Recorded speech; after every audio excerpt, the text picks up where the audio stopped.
రాజంపేట ప్రభుత్వ ఆసుపత్రి సమీపంలో శుక్రవారం స్థానిక హెల్పింగ్ హ్యాండ్స్ సంస్థ వారు ఏర్పాటు చేసిన చలివేంద్రం వద్ద మజ్జిగ ప్యాకెట్లు పంపిణీ చేశారు.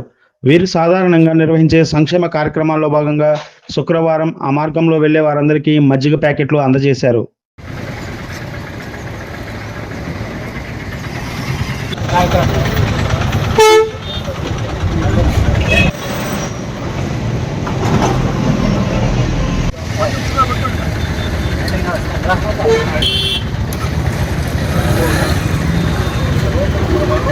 హెల్పింగ్ హ్యాండ్స్ ఆర్గనైజేషన్ సంస్థ 11/11/11 స్టార్ట్ అయింది. అప్పటి నుంచి వివిధ సేవా కార్యక్రమాలు చేస్తూ ఉన్నాము. అంటే రక్తదానాలు, ఇంకా మా దగ్గర ఆక్సిజన్ కాన్సన్ట్రేట్స్ ఉన్నాయి. ముఖ్యంగా ఆక్సిజన్ కాన్సన్ట్రేట్ ద్వారా కరోనా టైం నుంచి చాలామందికి ఆక్సిజన్ తక్కువ వచ్చిన వాళ్ళందరికీ ఉచితంగా సప్లై చేస్తూ ఇప్పటికి కూడా చాలామందికి అంటే హార్ట్ పేషెంట్స్, ఇంకా లివర్ పేషెంట్స్, ఇట్లాంటి వాళ్ళు ఆక్సిజన్ తక్కువ వచ్చిన వాళ్ళంతా మా దగ్గర తీసుకుపోతూ ఉంటారు. అందరికీ ఫ్రీగా అందిస్తూ ఉంటాము.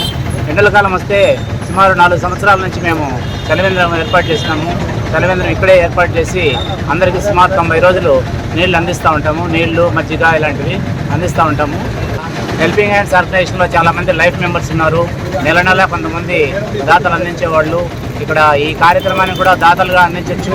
దాతలుగా అందిస్తే దాంతో కూడా వాళ్ళ సహకారంతో కూడా ఇక్కడ వాటర్ కానీ, మజ్జిగ కానీ అందరికీ పాఠశాలలకు అందజేస్తూ ఉంటాము.